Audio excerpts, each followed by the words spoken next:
All right, so the first dungeon I took you to see was a female slave dungeon. This is one of the male slave dungeons we have over here. So this was also another male slave dungeon.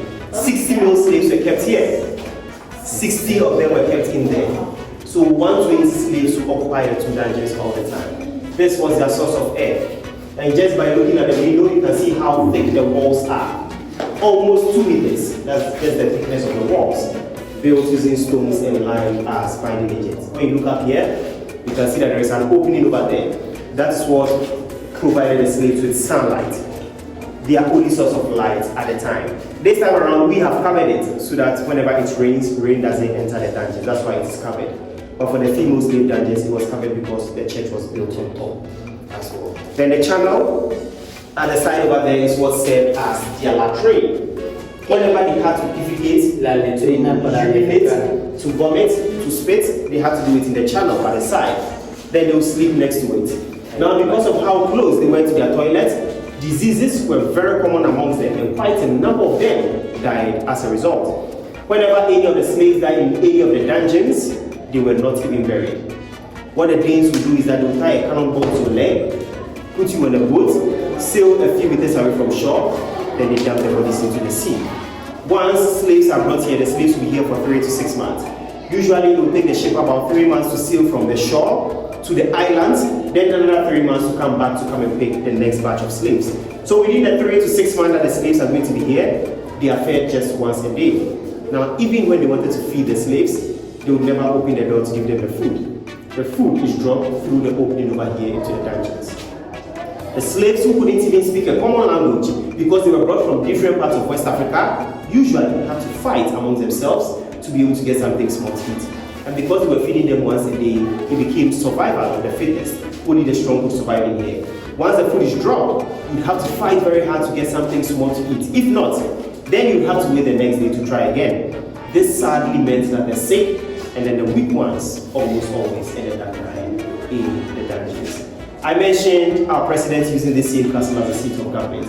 And then when I took it to the female slave dungeon, you saw shelves in there because that one was used as a storage room for our president. This is also one of the dungeons that was later converted into a storage room, and that's why it looks a little different. It used to be as empty as this one as well. Alright, so now I'll take you to see the door of no return, and then we'll end that one there.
So in all the castles that we have in Ghana, there is something known as the door of no return.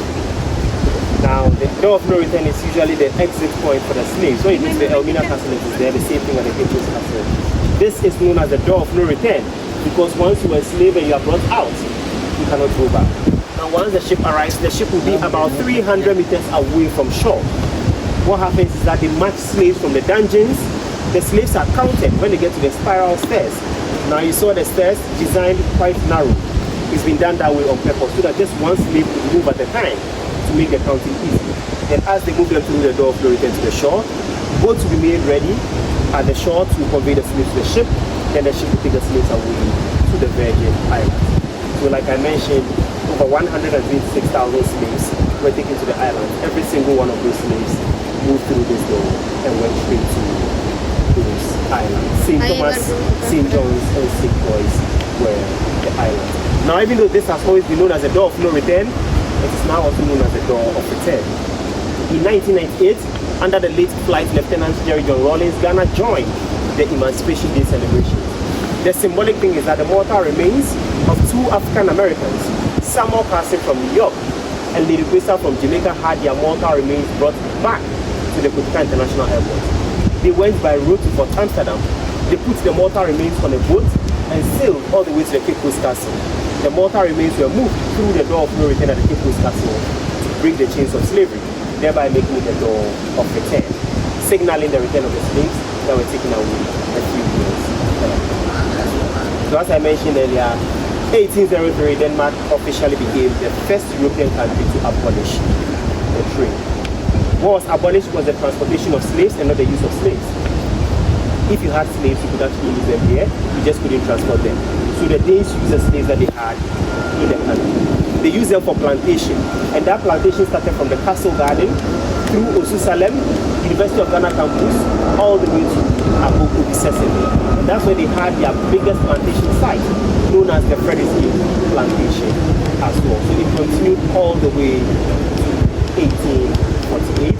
Then 1850 was when they sold this castle, along with 4 other forts that they had to the British for £10,000. Fort Prinsenstein is in Keta, Fort Kongenstein in Adan, Fort Fredensborg in Ngopram, Fort Augustaborg in Keshi, and the Christiansborg all belong to the Danes. So in 1850 was when they sold all for a combined £10,000, and then they left the shores of the country. This is where we'll end our tour. Thank you so much for coming.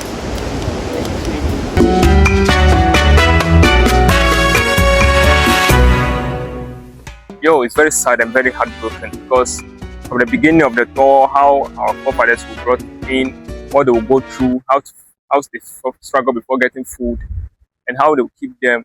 Oh, it's very, very sad. I just feel emotional because if this is what our forefathers go through.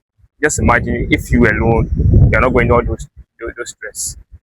It's very sad and very heartbroken. Yeah, this is Osu Castle. We are here to we explore more. I hope you enjoy yourself. You learn something. You have learned something. My name is Osu Castle. Subscribe to the channel for more explores and more history like this. I'm out.